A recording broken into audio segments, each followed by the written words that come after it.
Hello, brother. How to sleep like a log. So, I'm so excited to make this video. I actually had a different video plan in mind. I thought, no, I want to talk about sleeping like a log. Because sleeping like a log is going to be one of the most important things where, you're going to be more productive. You're going to have more energy in your day. You'll be able to recover better from the gym. You'll be able to study harder, learn more. A lot of memory is built, like recollections from the day you're learning is stored in your mind when you sleep well. Your body recovers, like it builds muscle during sleep. You're going to have energy for the next day so you can actually be focused, be productive, and not just lay in bed scrolling all day if you have a lot of energy. All these things come from sleep. It's so, so, so important. And also, it's nice as hell, bro. Like, for me, this whole thing was about, like, I wanted to wake up and feel like getting up. Like I'd want to have energy, to have some vitality inside of you compared to your alarm rings and you feel miserable that it has. Your quality of sleep is really going to impact like your mental health in the morning. So, first thing, to set a voyage with my charter course. So say you're here. Say you're in the UK, best driving of the UK, and you want to get to US. Say this is the border of US. Well, you can't just think, okay, yeah, I'll float, man. No, I'll build this boat or the log. Yeah, I'll throw a log in the water and I'm sure it's gonna go, bro. Yeah, take that boat. It just row in a direction. No, you must charter a course. Think, okay, I'm gonna plan this. How am I gonna achieve this? I'm gonna go here and I'm gonna go around and then I'm gonna go here. I'm gonna stop at this port and boom, I'm gonna arrive. Same way with your sleep. Of you want to sleep like a log.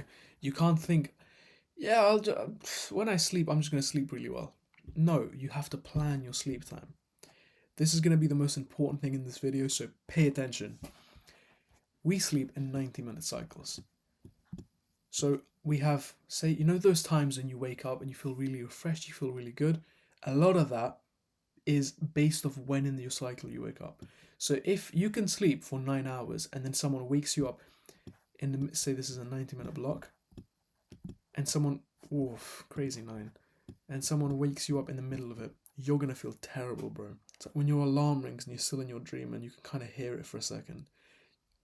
Open your eyes like this and feel horrible compared to the times when you wake up, check the time and think, wow, my alarm is ringing in 2 minutes, and you're awake. That's the difference. It's about when in the cycle you wake up because your brain is like, it's not ready in the middle of REM sleep to just wake you up. But we force it to because of alarms and stuff, right? Or other people waking us up. So this is very important. So I want to say, basic example, you want to wake up at 6 a.m. Let's make it 6:30. Maybe give you guys a little more sleep. So you want to wake up at 6:30. Okay, well, we need to now plan backwards where, okay, so now we're going to use the 90-minute blocks and we're going to count backwards. We need to have 5 to 6 blocks for really good sleep.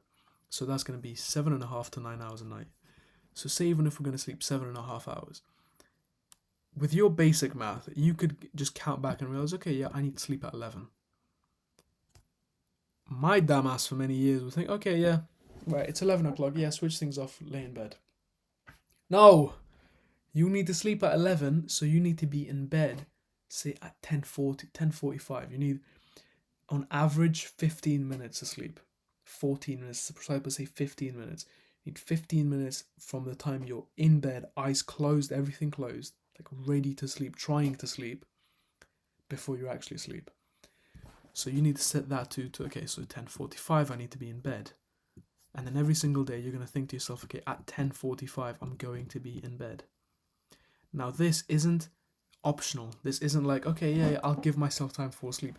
No, this is your actual sleep time. This is the time when your brain needs a few minutes to get into the sleep. So it's like the first step. You can't just skip it and think, oh yeah, I'll stay up a little bit later. No. We need to have this time, and that's our actual time when everything is off and we're in bed. What I'd recommend is if you struggle to like keep this because you're calling your girl at night or you're playing video games, lie to yourself and give yourself like another 15-minute block where that's like your emergency block, that's your barrier. And we need to conserve that where we go at 10:30. So at 10:30 is our imaginary sleep time where we switch everything off, and if anything like seeps over, we have those few minutes to cut it off. So you see what this has done here though, but because now every single time by 11 you'll be asleep. This is so important, and don't really change this. Another important thing is the fact of it, if we don't want it to get to like 10:45 and you're not in bed yet, and you change your sleep way too much every day. Like, say on weekends, waking up way later and then sleeping way later. It's like that is literally like jet lagging your brain. That's the same exact thing. Your brain sleeping like 4 hours later and waking up 4 hours later than normal, and then you feel fried for like when the weekdays come again. We also want to be sleeping within the same 15-minute block here either way. Say we want to sleep at 10:45, well then we can be in bed ready to sleep between 10:30 and 11 at the maximum ranges, to where our brain won't be completely fried. In the same way with a wake up, if we need to wake up 6:30, sometimes our alarms can be at 6:45, sometimes they can be at 6:15. Do not recommend it. This is not an excuse, but that's like as an emergency. If you're changing it more than that, your brain is like changing your sleep cycle, and that is as detrimental as getting too little sleep. Next, can't rest in stormy seas. Your brain cannot relax. Say we're on this boat and you're the captain. You can't go to sleep if the boat is flying everywhere and you need to row and like change the sails and everything. No, we need to specifically be in a calm place. Switch everything off. Put some quiet music if you want. I like rain sounds, like 10-hour versions. I don't like to sleep with them, but having on like the half an hour before I sleep is really nice.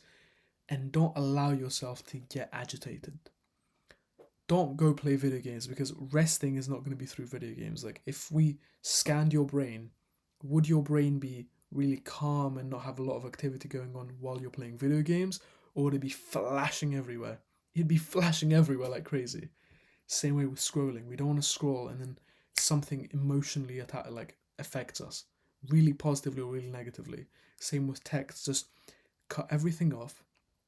Say your imaginary bedtime of 10:30 or even before, so then when you sleep, nothing is triggering. You're really close to your sleep. Very important stuff. We know the night is coming from sunset, not from when it's dark.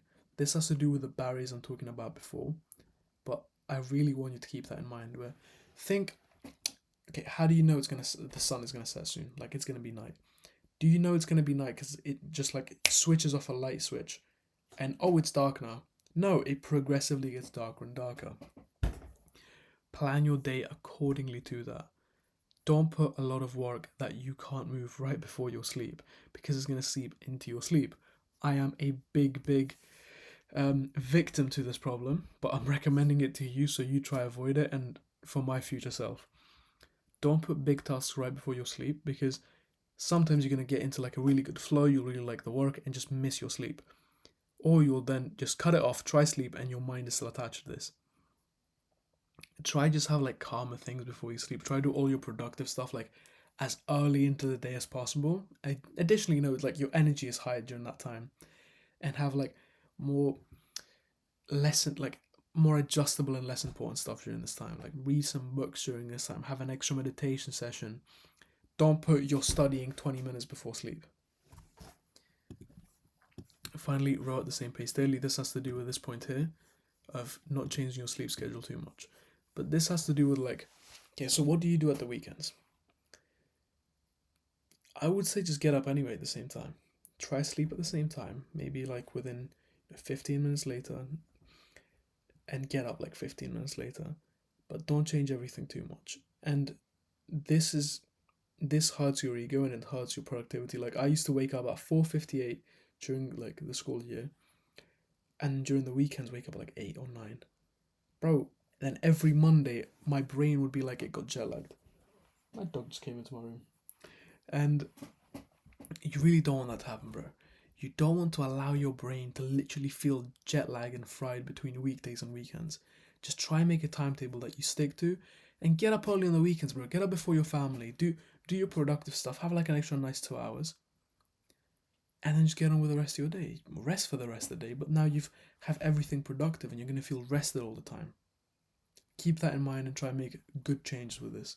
I guarantee you'll wake up Bro, you'll be so relaxed. Your legs will feel like you've melted. Like all of you will just be one with the bed, but you'll have so much energy and so much motivation for your day. Get out of here, bro. Go do something productive. Go fix your sleep up. Make that timetable. I'll catch you in the next one, bro. Much love.